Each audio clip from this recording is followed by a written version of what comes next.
Commander Jack Jumpshot Thompson stood at the towering windows of the Galactic Council's observation deck, watching the endless stream of alien ships flowing through the massive space station's docking lanes. Even after 50 years of humanity's integration into the galactic community, the sight still made him feel like a kid who'd snuck into the world's coolest theme park. Not that he'd ever admit that to the other species' representatives, especially not to Ambassador Kalox.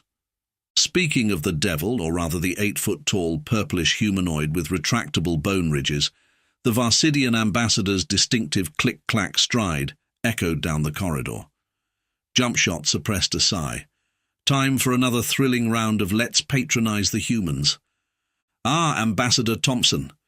Kalox's three-toned voice managed to sound both condescending and artificially cheerful. "I trust you're enjoying the view? It must still seem quite overwhelming for your species." Jumpshot turned, plastering on his best diplomatic smile. "Ambassador Kalox, always a pleasure. Though I have to say, after 50 years of interstellar relations, we're getting pretty comfortable with the whole advanced civilization thing." Kalox's bone ridges rippled in what Jumpshot had learned was the Varsidian equivalent of a dismissive snort. Yes, humanity has made admirable progress for such a young species." He paused, mandibles twitching. "Though some of us in the Council have concerns about your military readiness." "Military readiness?" Jumpshot kept his voice level, though his left eye threatened to twitch. "We've maintained peace with every species we've encountered.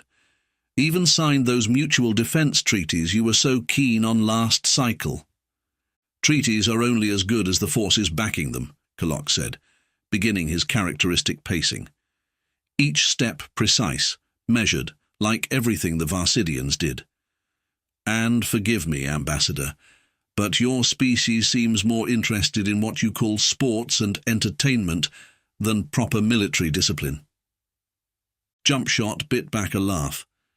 If only Kalox knew about the time humanity had nearly started an interplanetary incident over a disputed call in the 0G rugby finals. "We have our priorities in order, Ambassador. Trust me." "Do you?" Kalox's secondary eyes narrowed. Never a good sign. "Because our analysis suggests your species spends more energy on recreational combat simulations than actual military training. It's concerning, really. How can we trust humans to handle real combat situations when you're so—" He waved one four-fingered hand dismissively. "Playful." The word playful carried enough disdain to sink a small warship. Jumpshot had heard that tone before, usually right before someone made a grave miscalculation about humanity's capabilities. He smiled, remembering an old Earth saying about being underestimated. "Tell you what, Ambassador," Jumpshot said, turning back to the window. "If you're so worried about our combat readiness, why don't we arrange a friendly competition? Show you how humans handle themselves under pressure." Kalox's bone ridges flared with interest.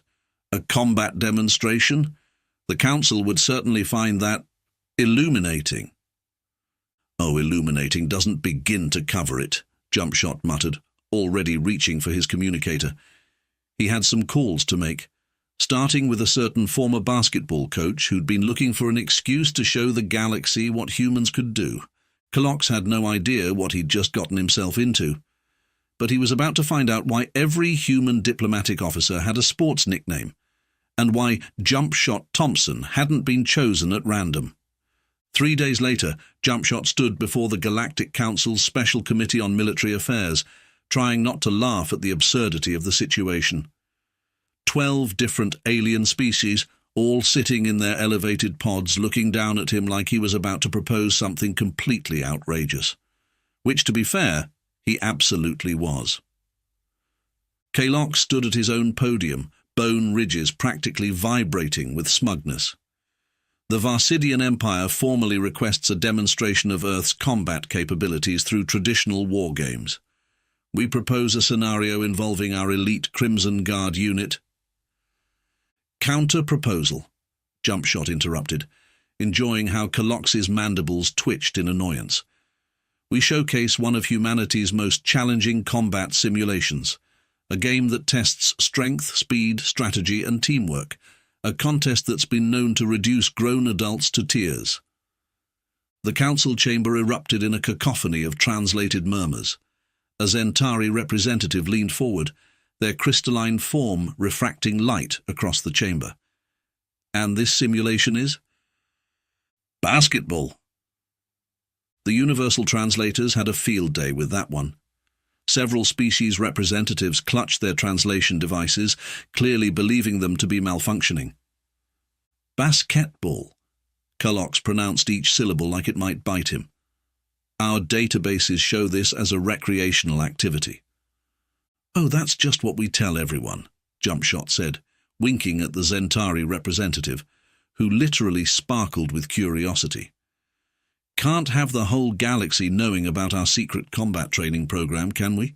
Cullox's secondary eyes narrowed to slits. Explain the parameters of this simulation. 2 teams of 5 warriors, Jumpshot began, slipping into what his staff called his movie trailer voice. A contested arena, 1 spherical weapon that must be controlled through precise kinetic manipulation.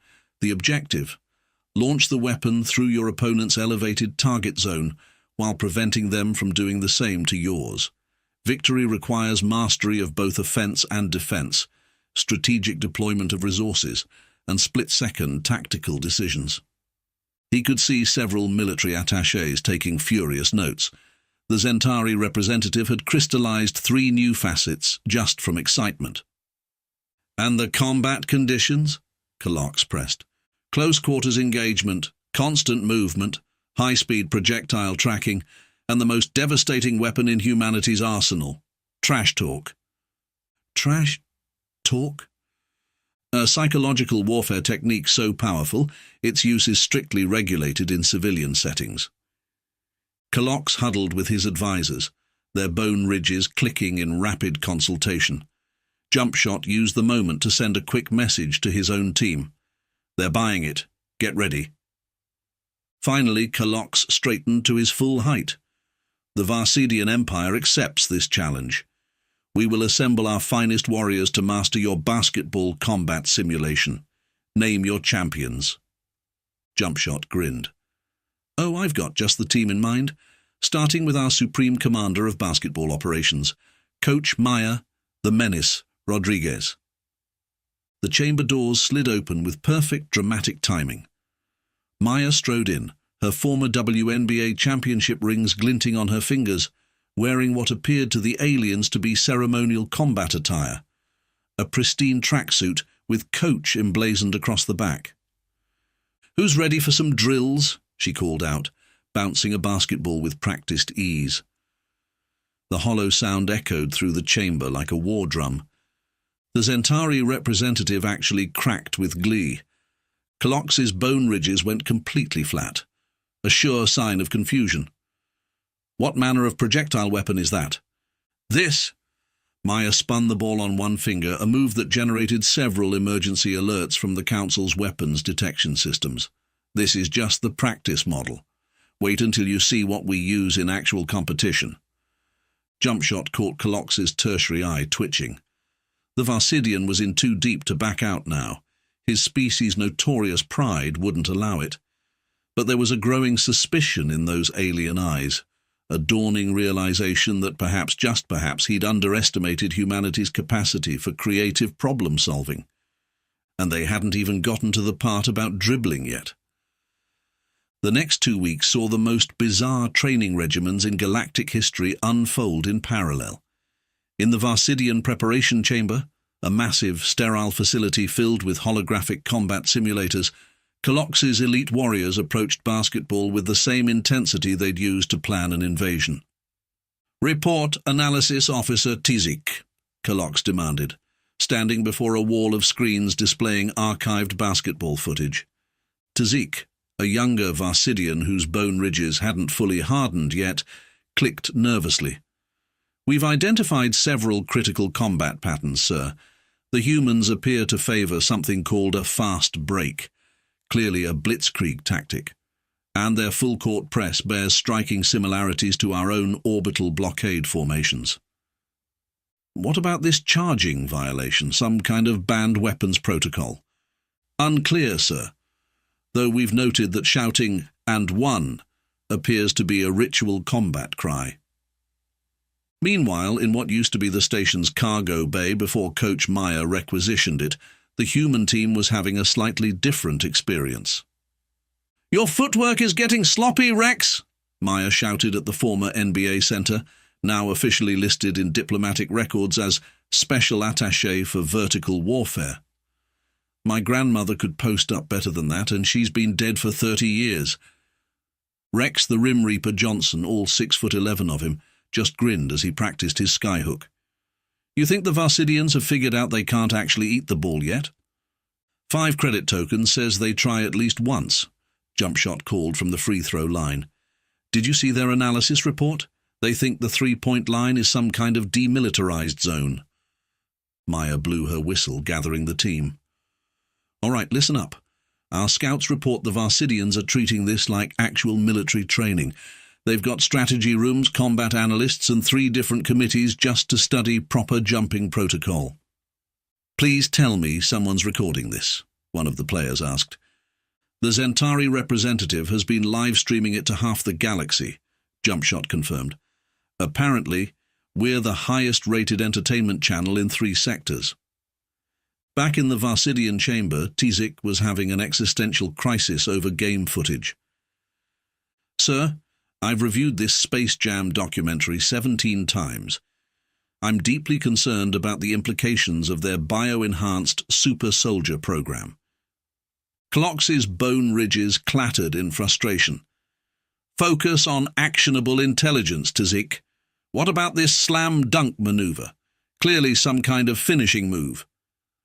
"Our physics division is still debating how it doesn't violate several fundamental laws of combat. Also, sir, there's something else."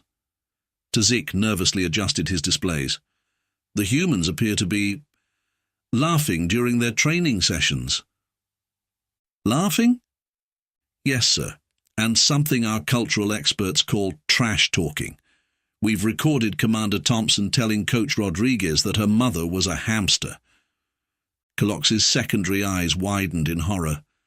"These humans are more psychologically advanced than we thought. To weaponize familial insults in combat training." The Varsidian training only grew more intense from there. They developed complex geometric proofs to calculate optimal shot trajectories. They studied human muscle movements with the kind of attention usually reserved for enemy weapon systems. One particularly dedicated analyst spent 3 days mapping the psychological implications of victory dances. Meanwhile, the humans mostly worked on their 3-pointers and tried not to giggle during intelligence briefings. "They've classified the pick and roll as a classified military formation," Maya reported during one practice session, wiping tears of laughter from her eyes. "And they've submitted a formal inquiry about the strategic significance of squeak marks on the court." Jump Shot, watching a Varsidian practice session where they attempted to dribble with all 4 hands simultaneously, almost felt bad. Almost. "Should we tell them?" Rex asked, as they watched a Varsidian warrior attempt a free throw while wearing full battle armor. "Absolutely not," Maya declared, bouncing a ball off Tizik's bone ridges as he passed by with another stack of analysis reports. "This is the most fun I've had since we convinced the Zentari that humans photosynthesize through our hair." Tizik, to his credit, caught the ball, with only minimal screaming about unprovoked projectile attacks. Progress. The day of the great combat simulation arrived with all the subtlety of a supernova.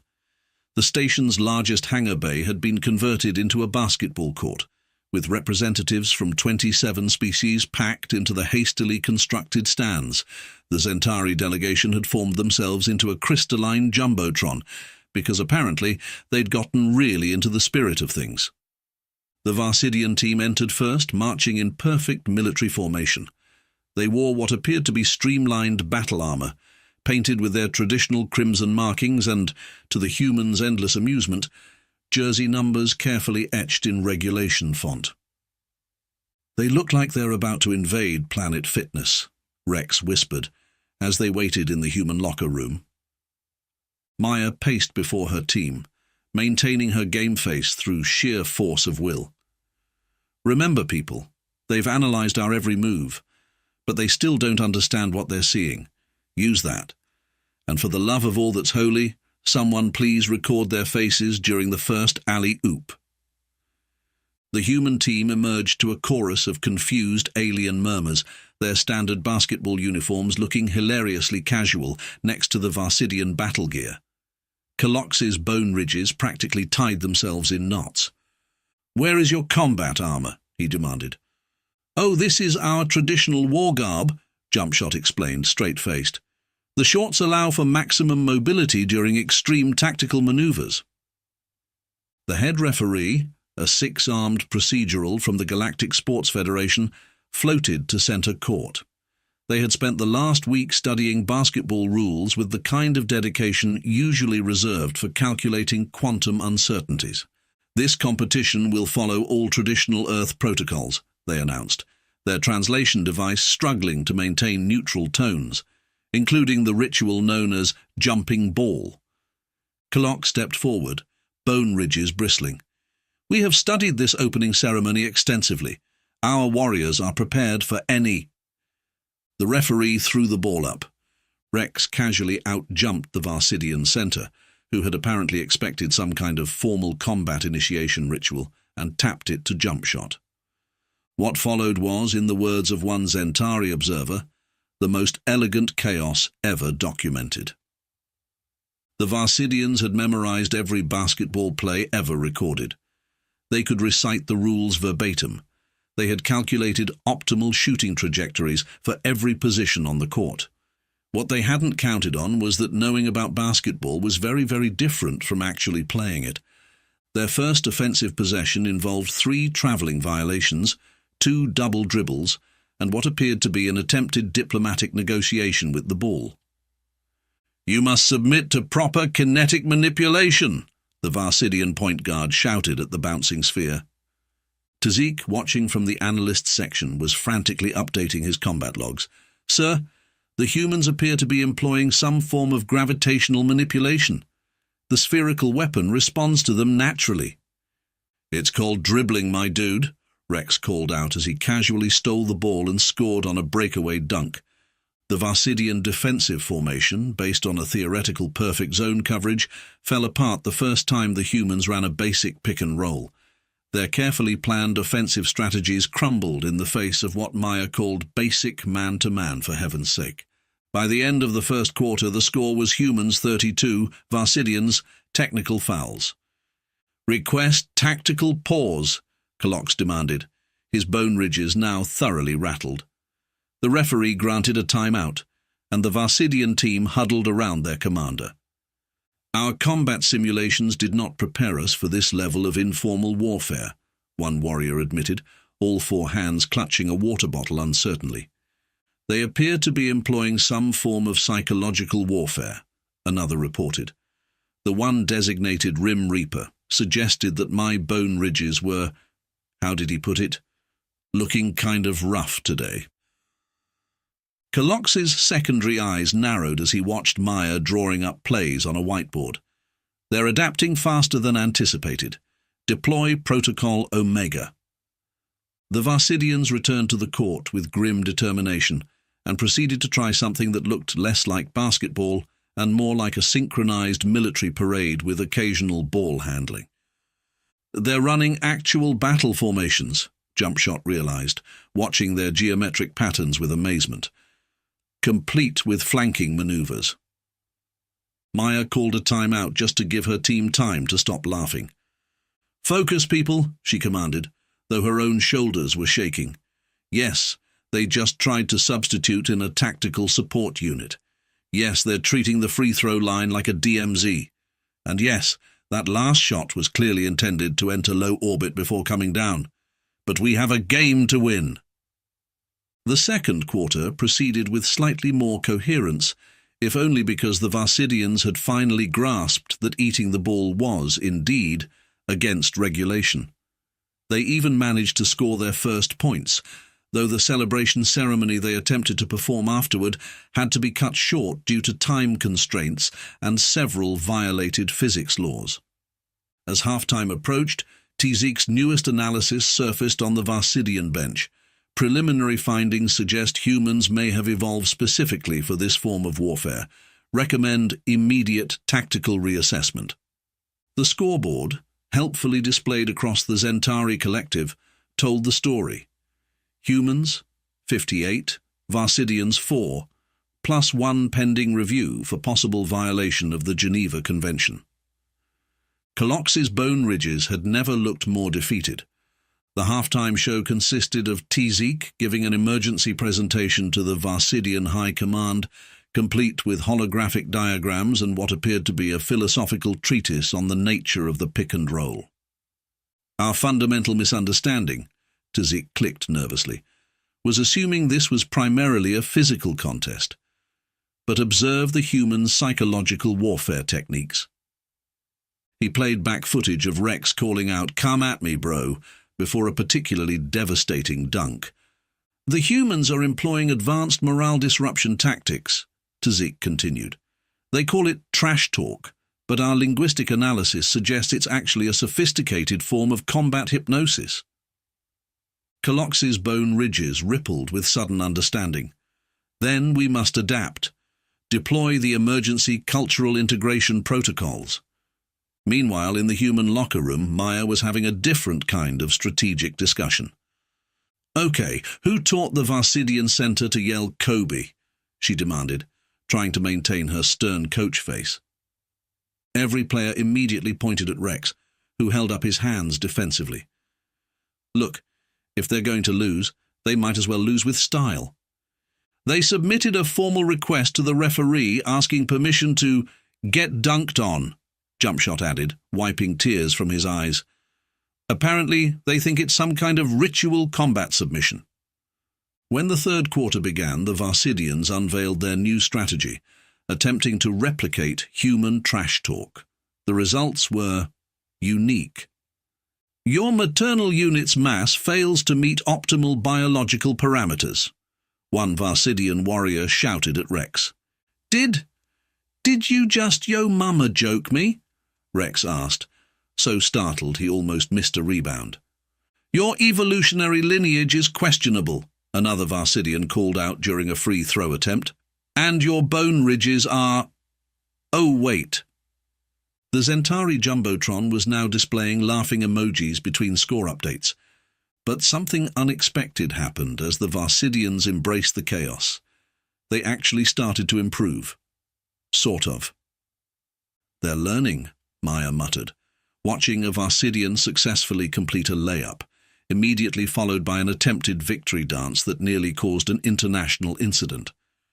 Though I'm pretty sure that last move violated several laws of physics.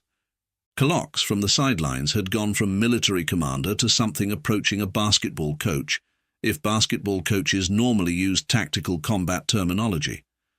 Deploy lateral movement protocols, he shouted.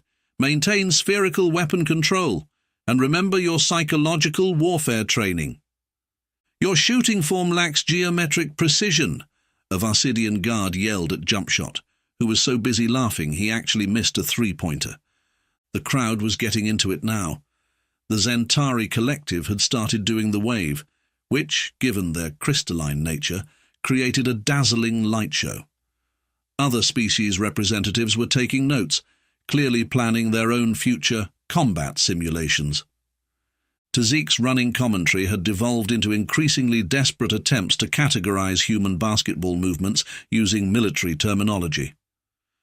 The maneuver designated as breaking ankles appears to be some form of localized gravitational manipulation, his notes read, and the no-look pass must involve some form of telepathic coordination. Also, why do humans keep suggesting that various moves are, quote, filthy? Request immediate sanitation protocol review. As the third quarter wound down, the Varsidians had managed to boost their score into double digits, mostly by abandoning any pretense of running actual plays in favor of what they called yeet-based offensive protocols. The scoreboard now read, humans 87, Varsidians 23, with a footnote, plus style points for effort. Kalox's bone ridges had developed a nervous twitch, especially whenever Rex wound up for another dunk.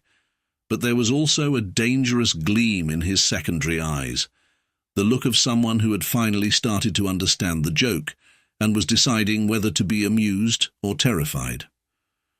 "Final quarter approaching," Tizik announced, his analysis displays now covered in what appeared to be basketball memes.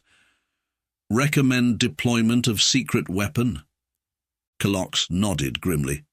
"Initiate Operation Chaos. It's time to show these humans what happens when Varsidians, how do they say it, get their game on."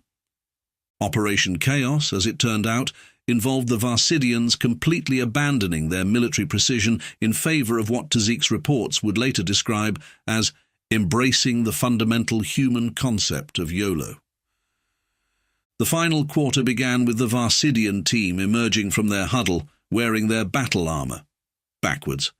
Their explanation: tactical unpredictability. "Now this," Rex said admiringly, "is pod racing." He paused. "Wait, wrong human cultural reference. My bad." The Varsidians had finally grasped one fundamental truth about basketball.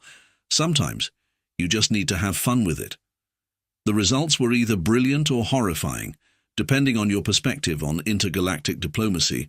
They started attempting behind-the-back passes with all four arms. They tried to coordinate an alley-oop that more closely resembled a synchronized swimming routine. One particularly enthusiastic warrior attempted to dribble 2 balls at once, which would have been more impressive if either had been the actual game ball. "Your attempt at defensive positioning is suboptimal. Dog," a Varsidian center called out, clearly proud of their newly acquired slang. Jumpshot wiped a tear from his eye. "I've never been so proud of an opposing team." The Zentari Collective was now displaying a mix of game highlights and what appeared to be ancient Earth reaction memes. Several diplomatic incidents were only narrowly avoided when they started playing Space Jam on repeat. With 2 minutes left on the clock, Kalox made the decision that would eventually lead to all records of the game being classified as top secret. He subbed himself in. "If our species is to understand this combat form," he announced gravely, his bone ridges set in determined angles, "then as commander, I must experience it directly." What followed would be discussed in whispered tones in diplomatic circles for years to come. Kalox, Supreme Commander of the Varsidian military forces, Ambassador to the Galactic Council, and noted critic of human warfare techniques, attempted to perform a slam dunk. The laws of physics lodged a formal protest. The Zentari Collective briefly glitched from sensory overload. Tizik's analysis systems crashed and had to be rebooted, but somehow defying every prediction of his carefully crafted trajectory calculations, Kalox managed to get the ball through the hoop, though his method looked less like a basketball play and more like an interpretive dance routine performed by a drunken giraffe. The human team gave him a standing ovation. The game ended with a final score of humans, 106, Varsidians, 42, plus 1 honorary point for Kalox's contribution to interstellar entertainment. In the post-game ceremony, Kalox approached Jumpshot with what could only be described as respectful trauma. "Commander Thompson," he said, his bone ridges still slightly askew from his dunk attempt, "I believe we may have underestimated the complexity of human combat training." "You know," Jumpshot replied, struggling to keep a straight face, "we do have other sports we could show you. Ever heard of rugby?" The colour drained from Kalox's face. 2 days later, all records of the basketball game were officially sealed under Galactic Council Directive 47B, Protection of Diplomatic Sanity. Basketball was classified as a Class A combat simulation, and all future demonstrations required special clearance. Tizik's final report before it was redacted contained only one line. Conclusion: humans do not need advanced technology or superior numbers. They can weaponize literally anything, including fun. May the cosmos have mercy on us all. The Zentari Collective kept the footage, though. They play it at their diplomatic functions, usually right after someone asks why humans are still considered a developing species. And somewhere in the station's secure archives there's a recording of Kalox, alone in the Varsidian practice facility, attempting to perfect his jump shot. Some say you can still hear him muttering "Kobe" when he thinks no one is listening. The end. Note: this account was compiled from various sources and witness statements. Any resemblance to actual diplomatic incidents is purely intentional, though the Varsidian Empire continues to deny that the backward armor formation was anything other than a planned tactical maneuver.